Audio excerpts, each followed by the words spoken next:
BarSisa was a great Abid from the time of Banu Israel. Great Abid, great pious man. He was a monk.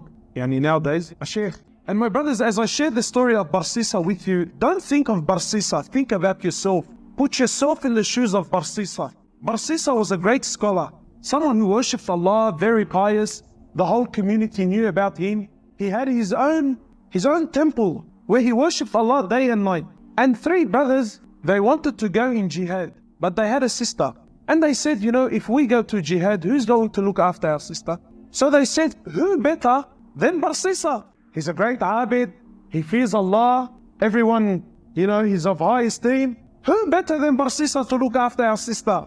So they came to BarSisa. Now look at the trick of Shaitan. Look where it starts, my brother. They came to BarSisa and said, BarSisa, we want to go for jihad and we're wondering, can you look after our sister? So BarSisa immediately says, he says, A'udhu billahi minash shaitanir rajim. This is Shaitan. No way. So the men were disappointed and they left. Then Shaitan came to BarSisa. He's not Shaitan. Today he's our Sheikh. So we'll call him Sheikh Shaitan. So Sheikh Shaitan came to BarSisa and said, BarSisa, brother, what are you doing? These men, they want to go for jihad. They're going for good. They're going for the sake of Allah. BarSisa, if you do not look after her, who's going to look after her? You are the most noble, BarSisa. You are the most pious man.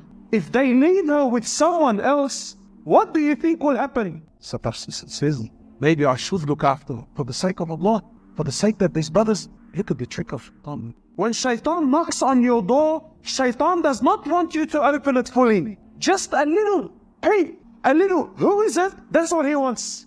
A little crack. That's all Shaitan wants. Shaitan has all the time in the world. Shaitan wants a little crack. So he calls the brothers back. He says, listen, for the sake of Allah, I will look after your sister, but she will not stay with me. BarSisa was a man who feared Allah. He was a genuine man who feared Allah, my brothers. Now I want you to think about yourself and relate this story to your life. He says, I will not keep your sister with me. She will stay in the house I have at the back of my temple. She will stay there and I will stay here.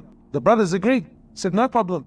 The brothers went to jihad. And BarSisa would cook some food for her and put the food outside his door and make her come out from her house, come all the way, grab her food and go back. Look how much he feared Allah. But what happened? He already opened it. So this happened for some time. And Shaitan has plenty of time on his hands. No problem. Take your time, brother. Take your time.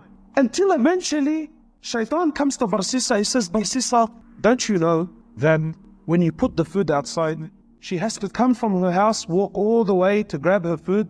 And this is a fitna. People can see her. People can see her. I think you should put the food on her doorstep. Makes logic sense? So BarSisa cooks her food, goes to her door, knocks on her door and comes back. After some time, BarSisa, Sheikh Shaitan says to BarSisa, she still has to open her door, put the food inside the house. So this happened for some time and the brothers took long. Now Sheikh Shaitan says to BarSisa, you know, it's been a long time. This woman has no one to talk to, no friend, nobody to socialize. Maybe you should talk to her. Otherwise she will go outside and Allahu Alam cause fitna outside. For the sake of Allah, not from, no.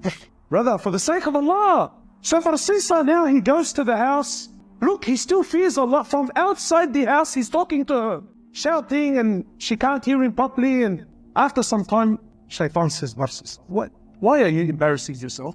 You're screaming and shouting. Go inside the house and speak to her there. My brothers, after some time, he started speaking to her inside the house. What was a little conversation became a longer one. After talking, now he wants to see.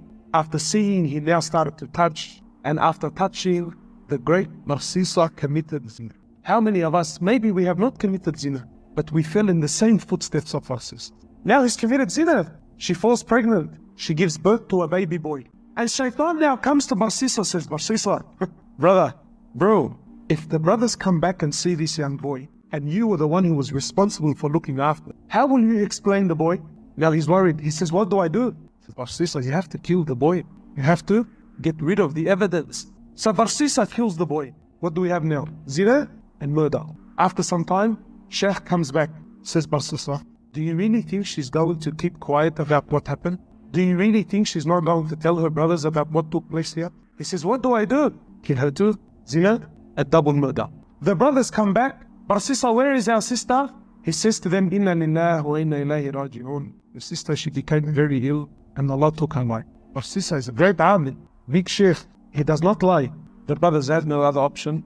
They said, where is she? He showed them a fictitious grave, a fake grave. He said, this is where she is. They made some dua for her and went home. The next morning, one of the brothers, he says, I had a very interesting dream last night. The other brother said, I had an interesting one. What did you see? He says, I seen in my dream that our sister was not sick. Rather, she felt pregnant, she had a boy, and her and the kid were murdered.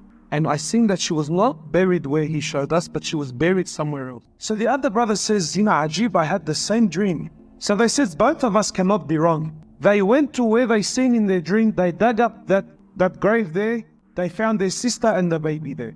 They went back to BarSisa, they said, BarSisa, you lied to us, this is what took place, and now we're taking you to the ulama. Now on the way, BarSisa is looking at himself, he's thinking, how did I get in this mess? Zina, double murder, and now I'm going to be executed. So when they bring him to the ruler, Shaitan comes to BarSisa in the form of man. He says, BarSisa, do you know who I am? He says, no. He says, BarSisa, I am Shaitan, and I am the one who caused you all this mess. And I'm also the one that can get you out. He says, BarSisa, I can get you out, man. I have a lifeline for you, BarSisa. He says, anything, get me out. He says, BarSisa, you make sajda to me. You make sajda to me, BarSisa, and I will get you out. So BarSisa, you make sajda to him. And Sheikh Shaitan says, thank you very much. It was nice knowing you. Assalamu alaikum. And shortly after he was crucified, the last action in his life was what? Shirk, kufr to the highest level.